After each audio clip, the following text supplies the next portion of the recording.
Meus queridos amigos, é uma grande alegria nós estarmos juntos outra vez para mais um Café com Luz.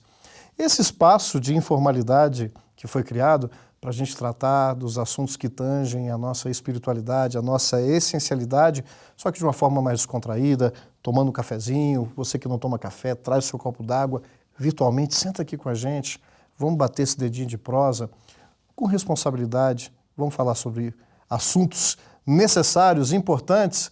E para o café de hoje nós vamos falar sobre sexualidade, uma visão espírita. Para esse nosso bate-papo nós chamamos aqui o nosso querido amigo Marco Leite. Seja bem-vindo aqui com a gente, Marco. Eu que agradeço a oportunidade, Maurício. Joia. E a gente já começa o café sempre antes, né, Marco? E só para a gente apresentar o nosso convidado, Marco Leite é trabalhador do movimento espírita, pela FEB, não é nem um currículo, né, Marco? É só para que as pessoas possam conhecer. Eu estou com a minha cola aqui. Atualmente, né, Marco, você coordena um grupo de estudos familiares da doutrina espírita aqui na FEB. Isso. E tem entre as formações, mas uma formação que tem a ver com o nosso tema, porque você é educador com formação em psicanálise. Exato. E com especialização dentro dessa temática. Marquinho, para a gente começar fazendo uma boa provocação, será que nós, público espírita ou não espírita, enfim, religioso, como é que nós estamos entendendo? O que é sexualidade? Ela está restrita ao quê? A nossa expressão biológica, sexualidade, ela está presente em que dimensão na nossa vida? O que o espiritismo pode ajudar, somando com as outras áreas respeitáveis do conhecimento humano? É interessante esse questionamento, até porque não tem como você verificar ou analisar uma pessoa, observar uma pessoa, sem a sua condição sexual. O sexo é tão importante na nossa vida que a pergunta primeira que todo mundo faz quando sabe de alguém vindo a esse mundo é menino ou menina? Né? Ou seja, antes mesmo de saber ou querer saber qualquer coisa, a gente já busca identificar o sexo. E é muito comum mesmo nessa situação os próprios pais estarem desejando um determinado sexo, ou seja, termina sendo a primeira coisa que influencia o nascimento de qualquer pessoa. E o que é a sexualidade? É a maneira do indivíduo viver a sua condição sexual. Ou seja, você não vê alguém sem a sua condição sexual. Na hora que você enxerga alguém, opa, é um homem, é uma mulher. E às vezes tem as pessoas numa condição que a gente fala da androginia, né? Ué, é homem ou mulher? E termina gerando uma indagação.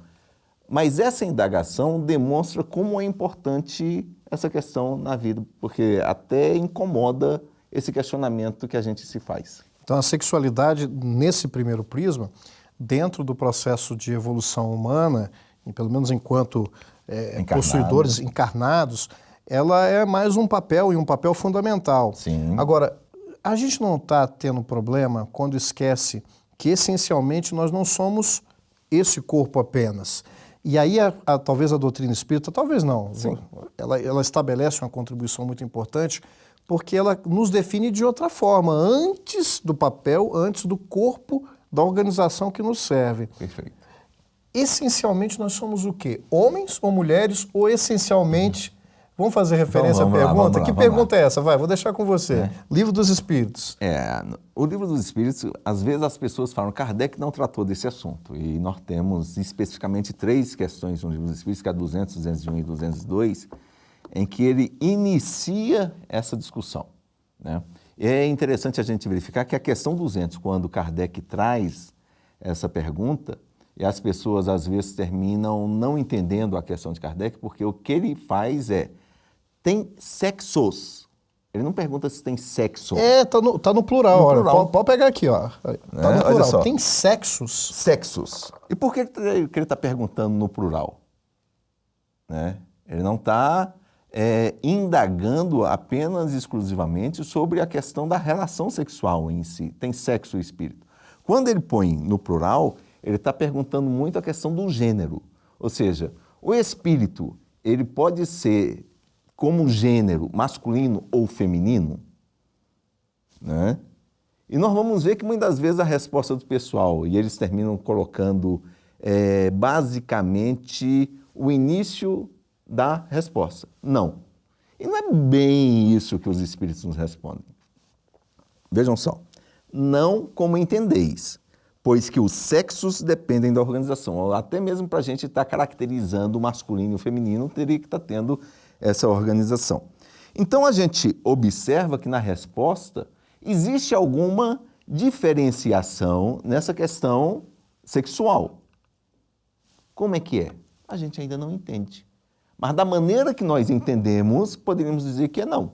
Porque o espírito em si, ele é assexuado no sentido do que a gente busca no nosso entendimento, na nossa Entende compreensão. Material restrito. Exatamente. Agora é lógico, porque quando a gente analisa a questão da relação sexual no plano espiritual, algumas pessoas vão falar assim, mas isso existe. Lógico que existe.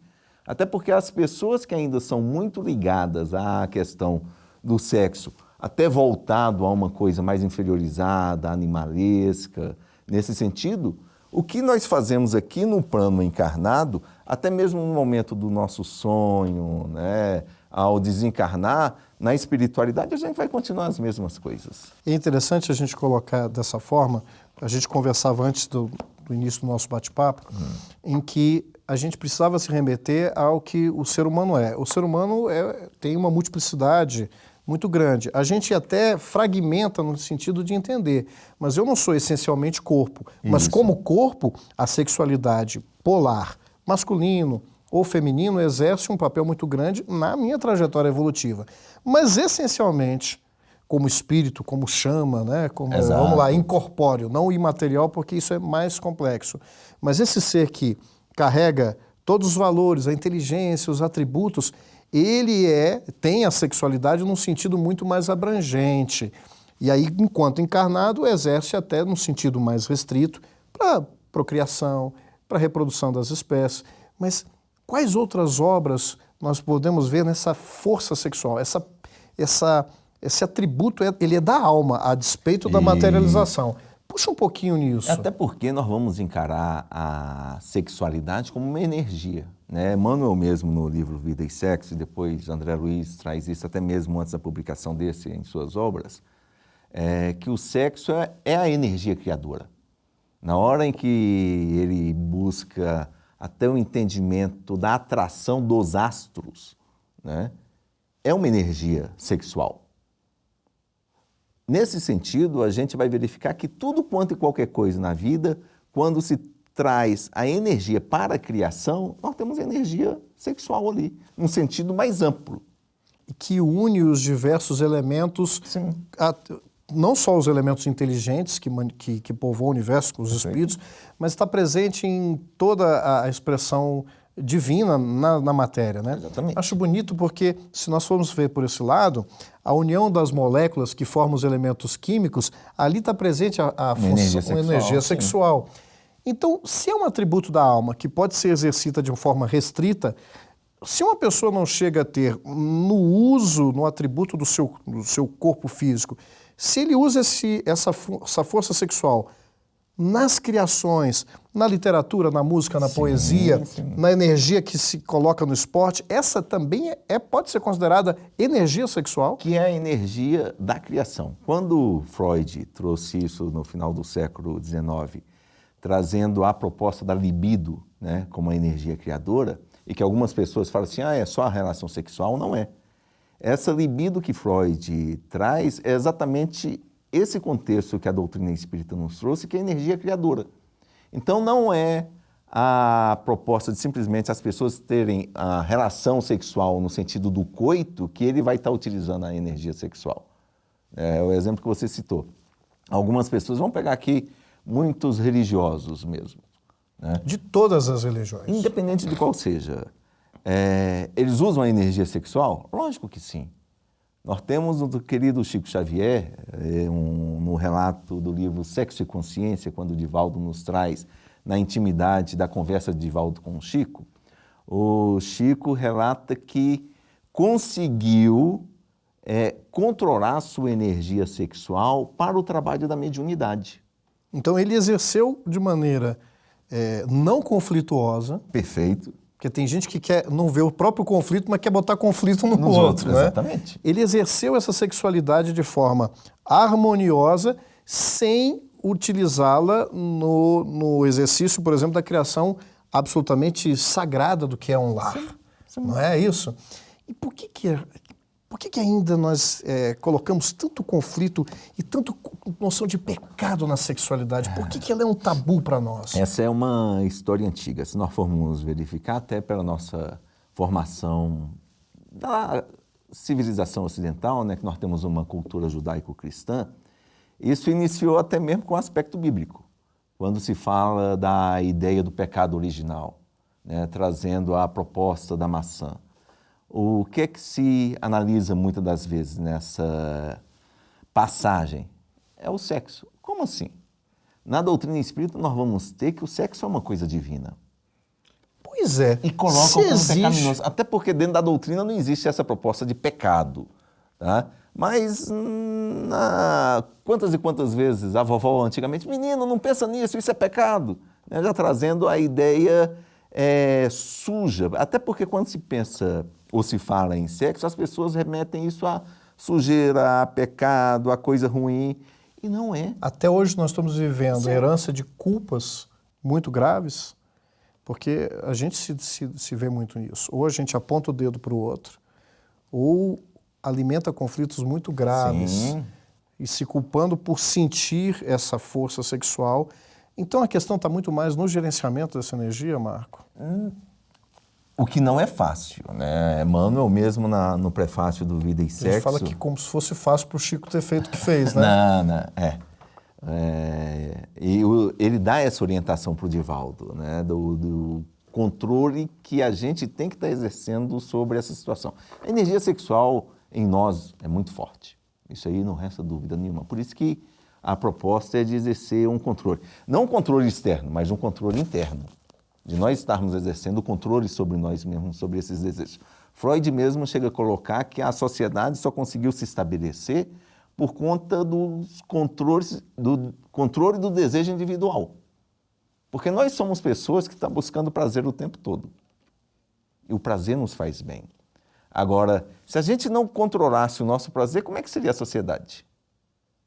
Então E aí, quando a gente usa os termos controle, disciplina, muitas pessoas vão achar, mas isso é castrador, isto é impositivo, isso não é libertário.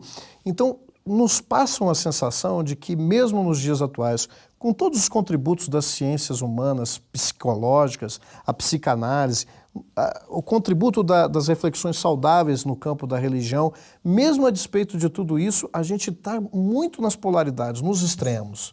Ou um excesso de liberação, como um carro... Perfeito. A gente falou do carro, eu tenho uma máquina poderosa. Só tem motor, só tem potência, não tem um sistema, né, não tem freio, não tem outros elementos que fazem com que o carro consiga fazer uma curva. E alguém tem que dirigir controlando esse motor. Só acelera esse carro. Então, a gente ainda vê controle como castração, mas isso mediante as experiências ruins que nós tivemos. E até como espíritas nós temos que entender que trazemos as experiências de vidas pregressas. O que é que nós fomos no passado? Como exercemos esse atributo da alma? De que forma nós usamos ela em detrimento não só das construções físicas, mas as construções que são imortais, indeléveis. Mas eu vou segurar, vou deixar no ar, para a gente fazer um intervalo. E aí, no segundo bloco, a gente volta com mais desse bate-papo sobre sexualidade aqui com o nosso Marco Leite. A gente volta já já.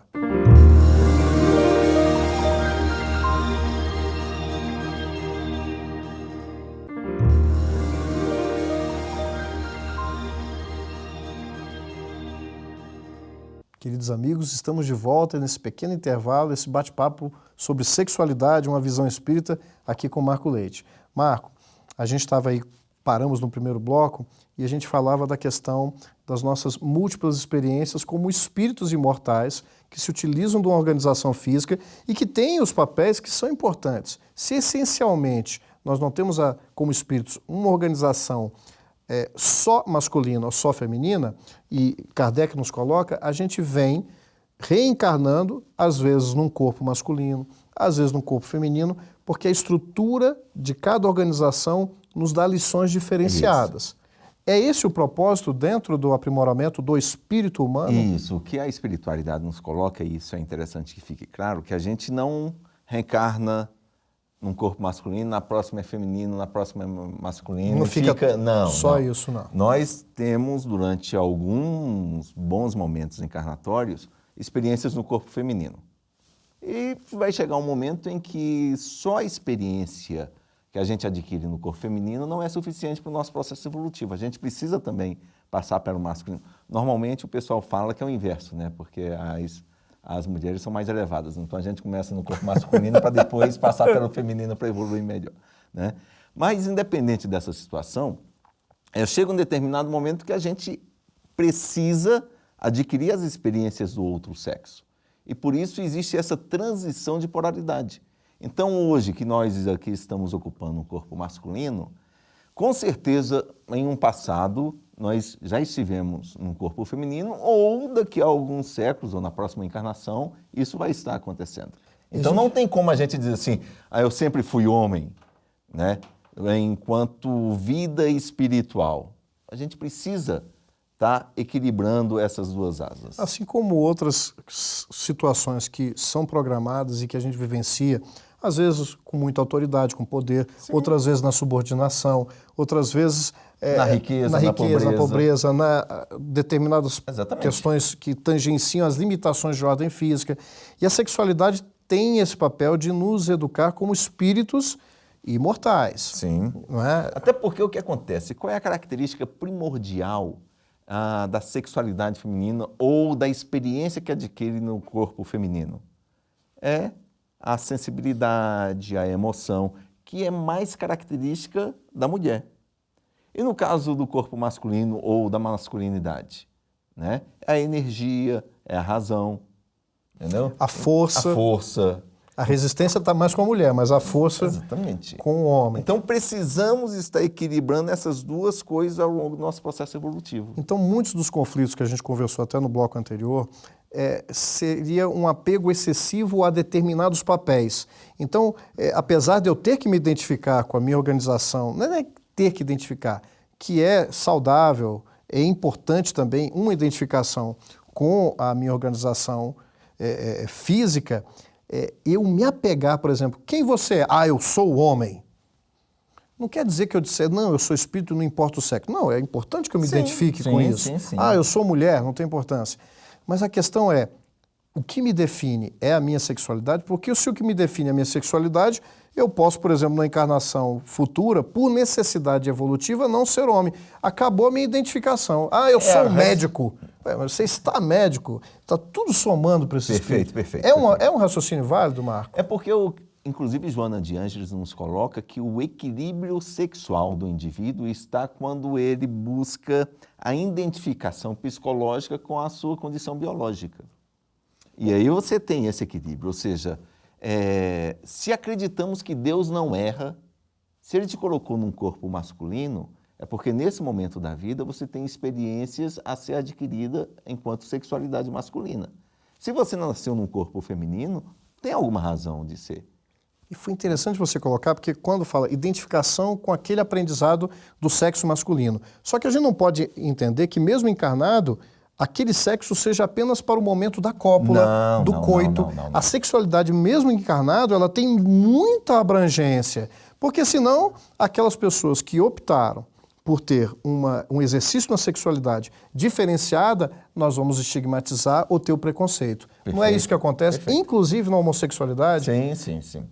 Lógico que a gente não vai aqui estar discorrendo da homossexualidade, que só isso já seria um outro programa, 4, vamos ter outros cafés, né? Mas, se nós formos verificar, a sexualidade tem sido, ao longo desses milhares de anos, uma situação muito reprimida e até mesmo repressora. E com isso, a gente, quando encara ou vai trabalhar a ideia da sexualidade, quantas e quantas vezes, até na brincadeira, a gente perverte essa coisa que é linda, divina, maravilhosa, né? O sexo tem sido tratado no nosso cotidiano muito mais nas brincadeiras, de maneira jocosa, do que como uma coisa mais, não tem como dizer, mais séria mesmo. As pessoas não encaram o sexo, a sexualidade como deveriam. até pela nossa formação no nosso cotidiano. O sexo é o quê? Ele termina sendo prazeroso e Deus nos deu essa condição. Fisicamente falando, para que serve o sexo? Reprodução. Reprodução. Né? A gente poderia até fazer uma analogia para que isso possa ficar bem entendido. Vamos pegar aqui a situação do descanso. A gente precisa descansar? É uma necessidade. É uma necessidade. Só que tem pessoas que gostam de descansar demais. E quando essas pessoas gostam de descansar demais, o problema não é que seja o descanso, mas o excesso desse descanso. Aí, na cultura popular, tem os pecados capitais. O ócio, a preguiça. A preguiça. Mas o descanso é necessário para a nossa vida. E é prazeroso. Quem é que não está cansado daquela noite de sono, dorme depois do almoço no domingo? Pô, isso reconforta, é maravilhoso. Alimentar. O comer é necessário. Tanto que a gente faz paralelos com a sexualidade. Exatamente. Eu estava com tanta fome, tanta sede, que sorvi água e chego e falo assim, é prazeroso. E necessário à nossa sobrevivência. Quase um êxtase. Agora, quando a gente exacerba a nossa necessidade, e vamos pegar aqui a alimentação que você disse, nós caímos o quê? Na gula. E não é a questão do pecado. Deus não fica punindo e fiscalizando ou infringindo o sofrimento. Ele coloca um limite, ou seja, eu abusei da alimentação, cada um... As consequências vêm nós vamos sentir como lei, como reação. Mas tudo isso nos gera prazer porque é necessário à nossa sobrevivência enquanto seres encarnados. Se nós formos pegar, o sexo é idêntico, porque é prazeroso também. Mas da mesma maneira que tem um momento de descansar, tem um momento de alimentar, o sexo não é muito diferente. Tem um momento? Tem. A diferença aqui, inclusive, que nós não vamos estar falando da relação sexual para uma criança ou para um jovem, né? A doutrina espírita nos coloca isso muito claro e em nenhum momento nós vamos ver assim, é proibido, por exemplo, um jovem ter relacionamento sexual. A doutrina espírita não proíbe, mas também não diz, mas qual é a orientação que ela fala? Que todo mundo só deve praticar alguma coisa quando tem condições de ser responsável pelos seus atos. Um jovem de 16, 18 anos já tem condições de arcar com as consequências de uma relação sexual? Então, é um questionamento válido de se fazer. O detalhe todo é proibido? Quantas histórias bonitas nós temos, até quem iniciou cedo. Mas poderia ser diferente? A que preço determinadas escolhas? São sempre escolhas. Nós não podemos violentar o livre-arbítrio de ninguém, a consciência, e nem apontar o erro para a conduta do outro, porque nessa área, e aí a espiritualidade nos ensina muito, eu sei que a gente tinha até meio que conversado um pouquinho, mas eu acho que pelo andar da conversa, você nos permite, vamos buscar um trecho desse livro? Deixa eu fazer propaganda aqui, Marquinhos. Sim. Olha, eu vou botar até aqui. Tá pegando legal, pessoal? Olha aí. Essa edição é antiga, inclusive. Essa é antiga, essa capinha. Tem até uma capinha mais nova, né, edição. Mas o conteúdo continua o mesmo, é Vida e Sexo, Chico Xavier, Psicografia, mano. E aqui no começo, quando ele faz a apresentação, se vocês me permitirem, para você comentar por aí. Ele fala o seguinte, olha, em matéria de sexo, né? Ele sintetizando, não proibição, mas educação.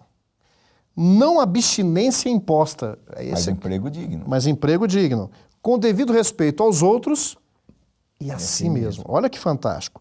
Não indisciplina, mas controle. Não impulso livre, mas responsabilidade. Você acabou de falar sobre isso. Fora disso é teorizar simplesmente, para depois aprender ou reaprender com experiência.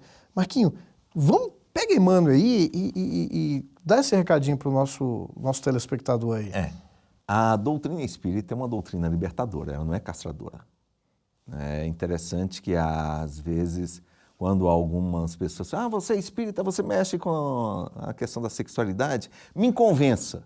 Olha. Eu falo assim, não estou aqui para isso, até porque nós não somos apostólicos de estar querendo convencer ninguém, né? A pessoa que quer ter uma visão do que a doutrina espírita nos coloca, a gente pode estar conversando e ela nos orienta, e ela tem uma ética, porque é uma doutrina, em que nos passa uma maneira de nós nos comportarmos para alcançar a nossa saúde e bem-estar físico e espiritual.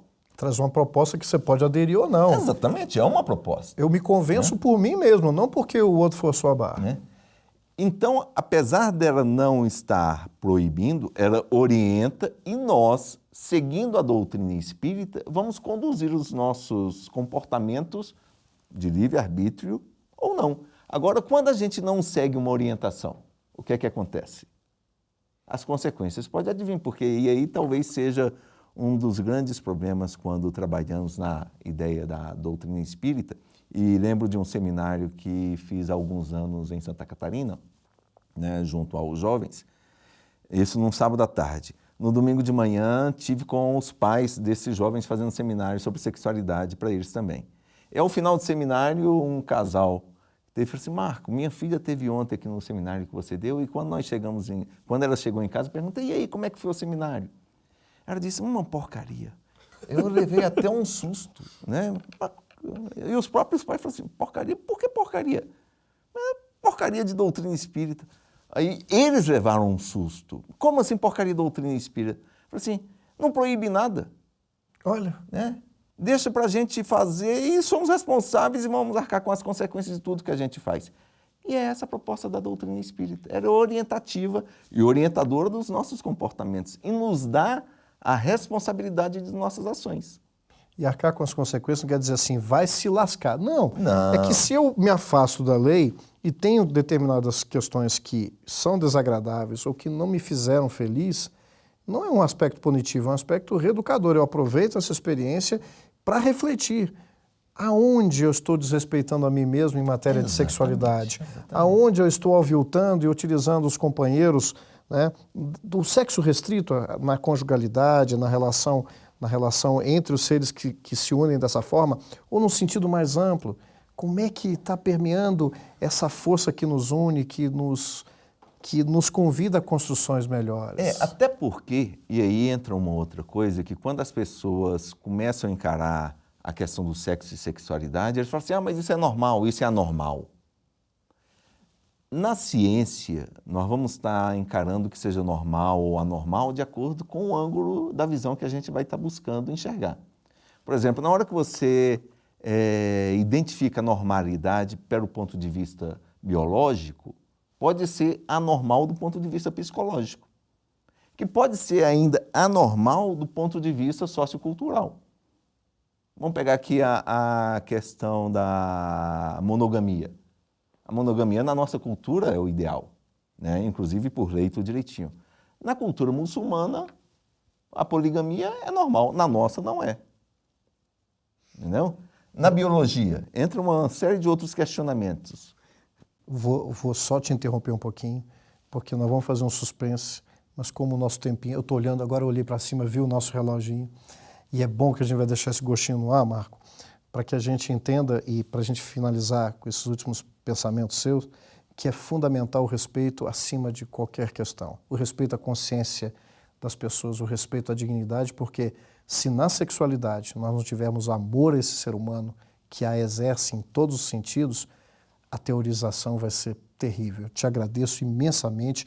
Nós vamos voltar com o Marco em outra oportunidade para dar continuidade a esse assunto, sobre outros enfoques também dentro da doutrina espírita.